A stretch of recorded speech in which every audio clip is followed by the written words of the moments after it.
wabarakatuh. Perkenalkan, nama saya Hikmah dari Prodi Sistem Informasi kelas B dengan NIM 24 12 20 621. Di sini saya akan menjelaskan analisis proses bisnis pada artikel keempat. Yang pertama identifikasi proses bisnis. Pengecekan material masih dilakukan secara manual, koordinasi manual dalam perencanaan produksi, penggunaan sistem yang belum terintegrasi optimal. Kemudian langkah kedua yaitu mengumpulkan informasi. Yang pertama dengan wawancara, observasi langsung, analisis dokumen dan sistem yang berjalan. Kemudian langkah ketiga memetakan proses. Yang pertama pengecekan material secara manual. Yang kedua koordinasi produksi yang tidak terintegrasi. Yang ketiga pengelolaan data produksi yang lambat. Yang keempat menganalisis kelemahan dan hambatan. Yang pertama staf perencanaan produksi masih harus mencocokkan data secara manual untuk menghindari kesalahan input sebelumnya.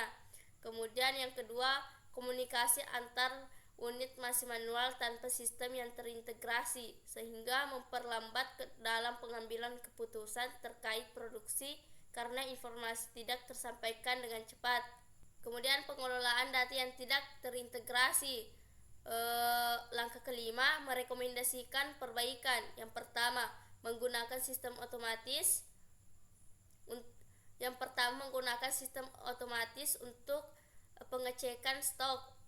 Yang kedua penggunaan sistem terintegrasi untuk koordinasi produksi. Yang ketiga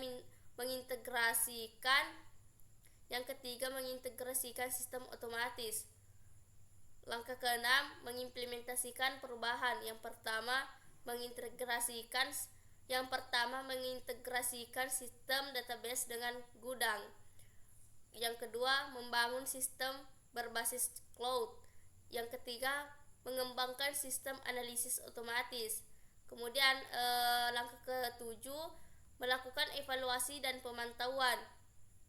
Yang pertama membandingkan waktu pengecekan stok sebelum dan sesudah otomatisasi. Yang kedua melakukan survei kepuasan pengguna sistem.